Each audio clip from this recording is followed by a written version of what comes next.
Welcome to my video. This video will be a mix of an update on Scruffy's enclosure. As you can see, he's right here. He's my Durmrose boa. If you're not aware, about 2 weeks ago or so, Nibbler, my California king snake, had passed away. So this used to be his enclosure, and I upgraded and moved Scruffy into here. I think he likes it. So far, so good. He's just hanging out. This is a 4x2 enclosure. He was previously housed in a tub that was over 36 inches long. And I think it's like 18 inches in depth. I'm not sure. So this definitely gave him at least a foot more in length of space. And I like to think that he's enjoying it. So we'll see. He's actually in shed right now, so he's a little bit grumpy. He's such a good boy. And this video is really about my Gray Banded King Snake. Just a 101 Gray Banded King Snake how-to. He is generally a very shy snake, so you'll find him sleeping pretty much all the time during the day. At night is when he's most active, and only when he's hungry, and he's not, because I just fed him a few days ago. I fed him on Saturday, it's already Monday, so he's not going to come out looking for food at night until probably Wednesday, Thursday. California king snake, as I previously mentioned, is one of many different species of king snakes in North America, and the Gray Banded king snake falls within that same category, also residing in North America. And depending on where you get your Gray Banded king snake or where it's found, it actually goes by locality rather than morphs. There are morphs for this species. There are, but they're not so common. Most breeders focus on where they're from, locality-wise, to keep it, I guess, the blood pure. If you're a pet keeper and you're not planning to breed, or you don't really care, then it really doesn't matter. Depending on the locality where you get them from, you may get a different pattern. So there's some Gray Banded king snake that's all gray with dots of orange, or very skinny little orange bands. And for Soba, you can see his bands are a little bit wider. I'm not sure what his locality is. He was actually picked up from a pet store at an expo. They're not sure where he's from either. And but generally, that's how they look like. You'll see gray as the primary dominant color, with black bands and filled in with orange colors. Generally. That's where really the name comes from, Gray Banded king snake. There's another type of king snake called the Nuevo Leon king snake that also has this coloring and sometimes the same type of pattern. And a lot of people can get them very confused, especially that they're both small size species of snakes that you can keep. The main difference is really the shape of the head, which is triangular for Gray Banded king snake, whereas Nuevo Leon has a more rounded shape. So for Gray Banded king snake, they're very easy to keep. They don't need a lot of space. The temperature-wise is similar to how you would keep a corn snake or even a California king, 88 to 90 on the hotspot. This is his hotspot. Cool side can be room temperature of 77 to 75. And they don't really, I never really see him climbing. He likes to use this a lot, but I never seen him climbing over it, or he likes to hide inside the skull. So something that has a height that you can give them that makes them feel secure would be used. Aspen is a good substrate for them. They don't require any high humidity, so low humidity will work. And this cage is a PVC enclosure of 24 inches by 24 inches. which is actually bigger, floor space wise, bigger than a 20-gallon long, but smaller than a 40-gallon breeder. He was previously kept in a 20-gallon long. I don't recommend it. I mean, it worked for a while, but I just didn't like that he really had nowhere to go. I wanted to give him a little more space, so I decided to pick this enclosure up and just divide it in half. This is a T8 4x2. Get a divider, and it divides in half. And at the time on the other side, I would be keeping my leopard gecko, who has been moved and upgraded to a 40-gallon breeder, a used fish tank. I couldn't put soba in there because I don't rely on fish tanks to be used for snakes. Reptiles, like maybe even a bearded dragon, that snakes can climb glass. They will try, and you don't really want to test that out. If they get out, they get out, and it's a very big problem. So I gave it to my leopard gecko instead, knowing that he can't climb out. Regardless, he seems to be doing fine in my experience. Even when he's most active, that's when he's hungry, and he would just spend most of his time just surfing the glass by the door waiting for me to feed him. I never really find him roaming around like I thought I would. He usually spends most of his time either sleeping or waiting for food. So I wouldn't consider this species too much of an active snake, more like a shy snake that rather be left alone. He handles really well. If I take him out, he handles really well. No biting, no nothing. He's a very good snake. But his personality, as you can see, even with the cage door open, he would just rather be left alone. And I know he knows that I'm here filming him. He has no interest to even look up to flick his tongue to check me out. He just wants to be ignored and left alone.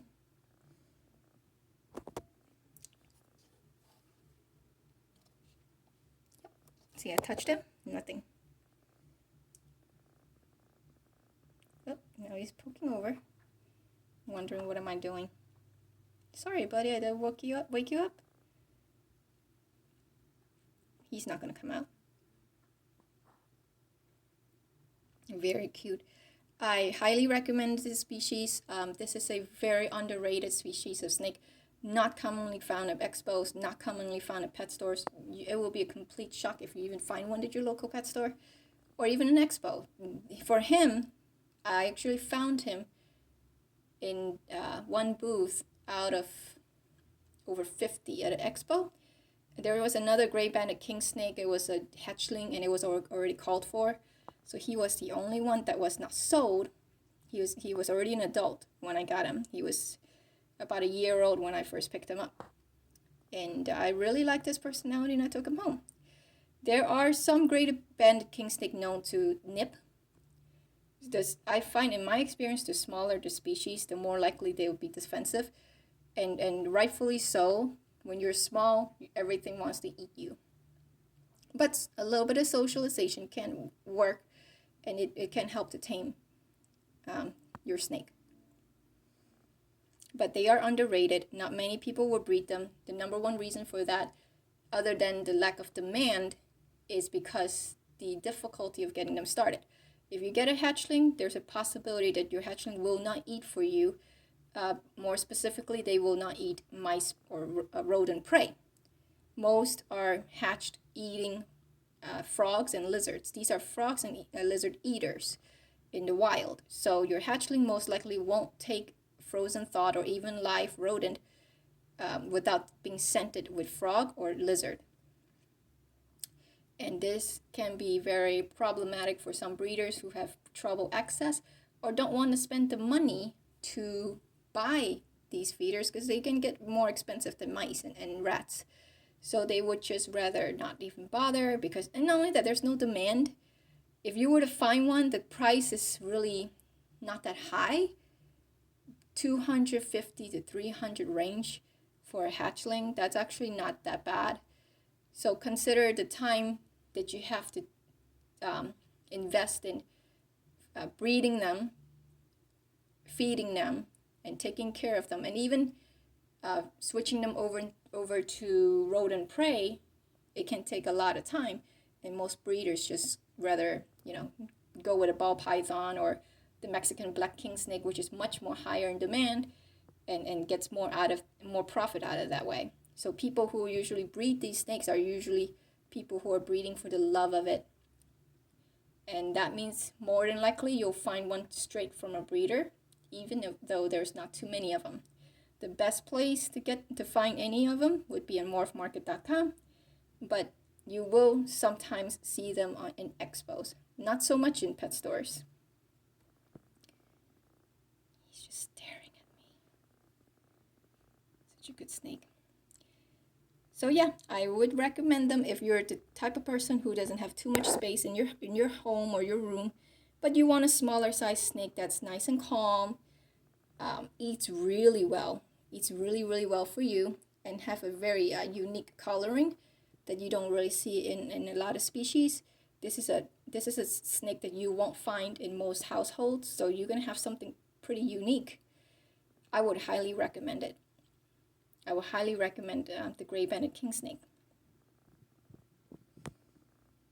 So the final part I want to talk about in this video, I thought that I should mention, mostly it's more like a personal experience, and I hope it won't take too much of your time. It's that I am Chinese. I mean, this mostly have to do with what's going on in the news right now with the old Asian people being punched and thrown and being violently attacked in the streets just for being there. The Asian discrimination that's going on in the rally and so forth, and even the Atlanta shooting. As a Chinese person who is not from China, I've never lived in mainland China. I've lived in Hong Kong when I was like a toddler, but I was born and spent the majority of my childhood in a different country, a Dutch country, not a Chinese country, and a Dutch country located in South America. So I learned Dutch. That was my first real language. Even though I spoke a little bit of Chinese, I really, was fluent in Dutch. Then I came to the United States with my family around the age of 10 or 11. And have lived here since, over 20-something years. I have citizenship here in the U.S. I don't know if I still have citizenship with my birth country in South America, but I do consider myself as a U.S. citizen, and I'm proud of being one. When people ask me, who I am and where do I prefer to live, having to live in other countries, they're different than here. I always bragged about the United States. I love the fact that we can say what's on our mind, even if you don't agree with it. You can't do that in mainland China. I've visited mainland China. I've seen what the police does over there. I don't agree with mainland Chinese government. And I think the big confusion here in the United States is some people confuse the Chinese people with its government, which are two separate entities, if you can think of it that way. The Chinese government only care about themselves. They're similar to a dictatorship where a group of really power and money-hungry men would only benefit those who would kiss their butt. I mean, you have to have political ties to be wealthy. You have to, give them something for them to give you something back. And most Chinese people, even in the mainland, are very, very poor, uneducated, and have little access to what we take for granted here. And to complain about your government, even though they know better, you can't, because you can be taken away from your home and never be seen again. Your family will also be stalked and attacked. I have seen a Chinese woman punched in the face in the streets of Beijing for protesting. The police stood there and did nothing. I saw this with my own eyes. So I want to be clear, the Chinese government is not always praised by its own people or even supported by its own people, but understand that a lot of them, especially the poor Chinese people, really don't have a choice. It is really always a matter of survival, if not for their own, but for their family, for the ones that they love, just like you would do for your family. Fighting back have little to no result because there is no international support. Nobody would come save them, so what can they do but save themselves, right? So I just want to clarify that. Secondly, when you're Chinese, I know that some people said that, oh, it's only white people that does this, white supremacy. I agree. White supremacy is a terrible stupidity. I mean, such ignorance. It really, really is. I don't understand what is so to be so scared of someone's different culture. Learning and tasting someone else's food and enjoying someone else's thoughts, it's really enriching. Why would anyone be against that? So yeah, I'm against it, but I'm also aware that it's not a white only thing. And I might get blasted for this, okay? But my experience with being bullied as a child and being prejudiced against, being discriminated, being called names, being yelled at, being treated differently, almost all of them were not from whites. A lot of them were from the African Americans. A lot of them were Haitians. A lot of them were Jamaicans. I think it's because of where I live. That's who I usually run into. But racism isn't a color thing. Racism exists in anybody. Even Chinese people themselves are racist. And I guess they don't like to talk about that on the news. Chinese people are racist too. I have always dated non-Chinese people in my life. I've married a non-Chinese person. And even at the beginning, my parents had a difficult time accepting them at the start. I'm the only person in the whole family tree who married outside of Chinese origin. It is not frowned upon anymore, but it used to be. People will stare, people will whisper. Chinese people are also racist. Not all, but some are. Most especially is the older generations. It's mostly due to lack of education, the older generations, and I think the same can be applied for those who are ignorant, are usually those who are older. Most, besides the young ones who bullied me when I was a kid, I think they got their influence and teachings from the older generations who were just as uneducated as my elders, my grandparents, who were, I know that they didn't like dark skin. My sister is dark skinned. She's Chinese. Just for being dark skinned, she was actually, people didn't like her in the streets of Hong Kong 30 years ago. Just because she dyed her hair, she had highlights, she had darker skin. Women would walk around her. No one wanted to even, have anything to do with her. It's terrible. She's Chinese, but she wanted to change her hair color, or she's born with a darker skin than me, than my siblings. She was treated differently. So there are dark-skinned Chinese people, just as there are light-skinned Chinese people. Same for Indians, same for Japanese. We come in different skin color, just like everybody else. And everybody else have a hint of racism somewhere. So I guess my point is that you can have your opinion, I can have my own. I just ask that you keep your hands to yourself. I ask you just watch what you say, especially for those who don't know any better, like children. If we want a better future for the world, that, spouting what you think is true is not always the way. The Chinese is not taking over the world, just like my professor told me that they are.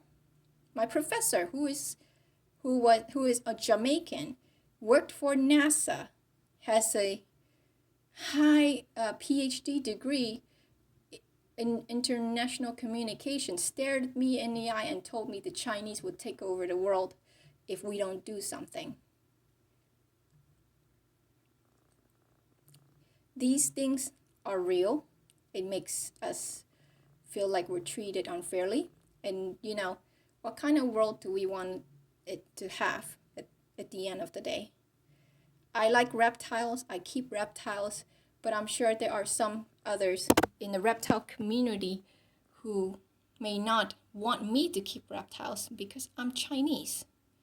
Not because I can take care of them. If they knew I was Chinese, I wonder sometimes, would they have sold me the snake? Would they still wanted to have any interaction with me? Most people in my life have been very good people. Not all of them are that way. I think for me, in my experience, racism is not as rampant compared to those affected in the Black community. So I don't want to compare. I think they're both apples to oranges. It's just a little bit, they're similar but different in so many ways. Being darker really makes you a target in your own community, within your own community, or even by people outside your community. So it's not even fair.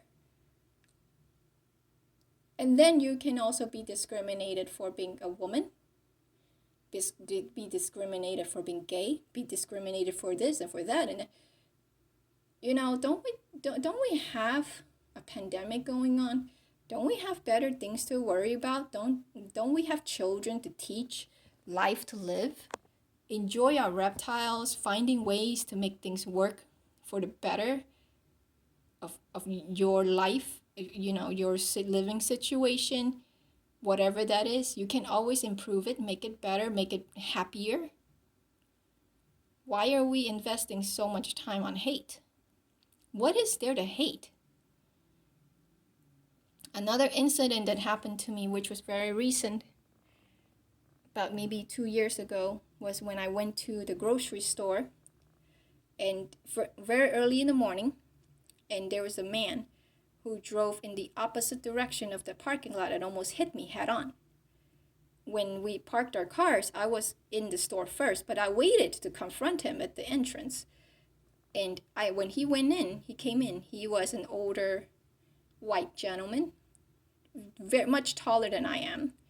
But I still confronted him, and I told him that, you almost hit my car. You could have hit me. You went in the opposite way. He didn't want to hear it. He started flicking me off, and then as he ran away from me, he yelled out, "Why don't you go back to China?" Well, I just responded with, "I'm not even from China," which is actually true. I'm not from China. I'm Chinese in origin, but I'm not from China. And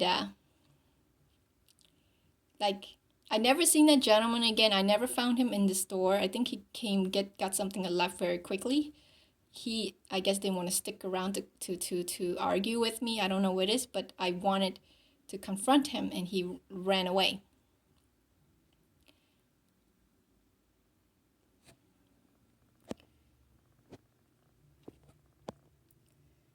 These comments still exist.